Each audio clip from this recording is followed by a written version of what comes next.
Tonight at 6 o'clock, multiple bullet holes seen peppering the window screen of this home on the near north side of Indianapolis. Inside, a man found shot and killed early this morning. While police investigate that homicide, we've learned that some of the bullets also endangered the life of a woman who was sleeping next door. Tonight, our Rich Knight talks with that woman who says the same bullets barely missed her as she was sleeping on her couch. Police found a man shot and killed inside a house on Udell Street about 3:30 Tuesday morning. The shots appear to have been fired just outside a window, right next door to a home daycare. There are what appear to be 3 bullet holes in that window screen, but no markings on this house, which would seem to indicate the shots were fired in that direction. Some of the bullets apparently went straight across the house. There are bullet holes on the east side of the house, tracking to bullet holes on the west side of the house next door. That's where a 40-year-old woman was sleeping on her couch, awakened by gunfire. I couldn't breathe. I'm like, oh my God, just help me, just help me. That's all I kept saying, help me, Lord, you know? And like, thank God that them bullets missed me. Missed her by inches. The bullets came through the wall of her house. One bullet ripped through her couch, a blanket, and landed on her floor wrapped in couch stuffing. Another bullet lodged in the back of the couch, close to where her head rested. Got a hole right here, so if that bullet had came through this couch, it would have hit me dead in my head. The woman does not want to be identified. She's thankful that her 3 children were not staying with her Monday night. It's scary because I got kids that live here. I got a 13-year-old that live here, I got a 10-year-old, and I got a 4-year-old. And normally if my 4-year-old had been here, he would have been with me. Would have been sleeping on the couch with her. Now a couch with bullet holes. I could have been dead, but I'm not. I'm still here breathing. So if that's not a miracle worked by God, I don't know what is. And this is like, I'm so excited to still be here. While also sickened that her neighbor was killed. He was also apparently sleeping on a couch next door. In Indianapolis, Rich Knight, 13 News. The coroner has not yet identified the man who was killed, but neighbors told Rich he lived at the house with his sister.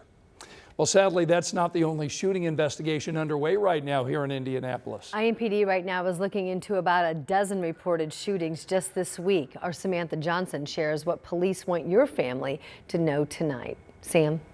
Several times already this week, 1 second has changed lives forever. What if that was your life that was taken? What if that was your mom's life, your dad's life, your brother or sister's? It has ripple effects, and it's just tragic. And it's a reality for at least 8 of our Indy neighborhoods in just the past 48 hours. Take a look at this map showing reported shootings since early Sunday evening. At least a dozen people shot, 6 people killed. It's devastating, and it takes its toll, for sure. Just yesterday, 3 men were found shot at 3 different locations on Indy's west side. 2 of them died, another in critical condition at last check. And now Metro Police say they believe all 3 scenes are connected, and still no one has been arrested. This is real life. It's not some TikTok and flashing money and guns. It's dangerous. This investigation, Officer Thompson says, is part of a much larger problem across the city. Any gun violence is too much, right? This comes as the Indy FOP claims the city is short hundreds of officers. It makes it tougher, more work on one officer. You're just spreading that workload out. And that's why police say they rely on all of us for help. Thompson says it all goes back to see something, say something, and holding ourselves accountable. We just need to be better at what we're doing as people, every individual. We have to be better.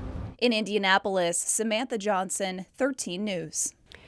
Officer Thompson says if you see something suspicious in your neighborhood, don't hesitate to call the Indy Crime Watch. Each IMPD district has its own Crime Watch specialist, and you can find the link with that information that matches where you are if you go to our website right now at WTHR.com. And now to Muncie, where 4 teenagers officially face charges tonight for the death of a 15-year-old. This shooting took place last Wednesday when Latajon Phillips was found shot and killed. Now, in the last few hours, the Delaware County prosecutor filed charges against 4 suspects, ages ranging between 16 and 19 years old. So far, only one of them is now charged with murder. 17-year-old Robert Graham III has been waived to adult court to face murder charges, among others. A 16-year-old and 2 19-year-olds tonight are facing several other charges, including conspiracy to commit robbery resulting in bodily harm. The prosecutor's office is also working tonight to charge a 14-year-old boy for his alleged role in Phillips' death. Now to disturbing details in court documents that reveal how IMPD investigated and arrested one of their own. This is someone who's suspected of downloading and sharing child porn. IMPD Sergeant Javed Richards is still behind bars right now, charged with 12 counts of child exploitation. Police tell us their investigation started when a tip came in from the National Center for Missing and Exploited Children, leading them right to Richards. Our Emily Longnecker joined us in studio to explain how they were able to make that arrest, and you've combed through many pages of court documents. Yeah, and they're really disturbing. But according to these court documents, police used GPS data from Richard's body-worn camera to trace him to his apartment, where he stopped one night in mid-July. What follows, say investigators, was hours of Richards on a messaging app trading videos of child pornography. Those video files were up to 2 minutes long, and court documents show involved a girl younger than 12 involved in various sex acts. Investigators allege Richards used the messaging app Kik to go into chat rooms with the username Chase Please to request and share the sexually explicit videos with others online. Court documents show sometimes Richards and others spoke in code, using letters like NL to request content.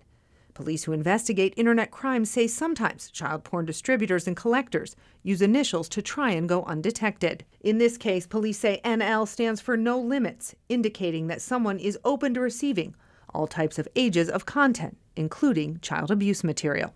When questioned by investigators yesterday before his arrest, investigators say Richards told them, quote, "This is embarrassing to talk about." And later, when asked about having a Kik account and ending up in a chat room, police say Richards told them, quote, "I don't even know how I ended up there." Now, Richards is still behind bars, and his initial hearing on these charges is set for Thursday morning. All right, Emily, thank you. Tonight, a man is facing voyeurism charges, accused of trying to record a woman who was in a bathroom in Westfield. And it's not the first time he's been accused of that crime. Police tonight are telling us they got a call from the Spring Hill Suites in Westfield back in June about a man trying to record a woman going to the bathroom. They were able to pull the images of the suspect from the hotel's security cameras, asking now the public for your help to identify him. Then, after they did that, they got a tip. They were told that this is a picture of 43-year-old James Verhines. Police say Verhines later admitted going to the hotel in search of, quote, a little action. Investigators also discovered he was convicted 2 previous times for voyeurism cases in 2 different counties. The first taking place here in Marion County back in 2000. He was sentenced to probation in that case. And then he was arrested again on voyeurism charges in Johnson County last year.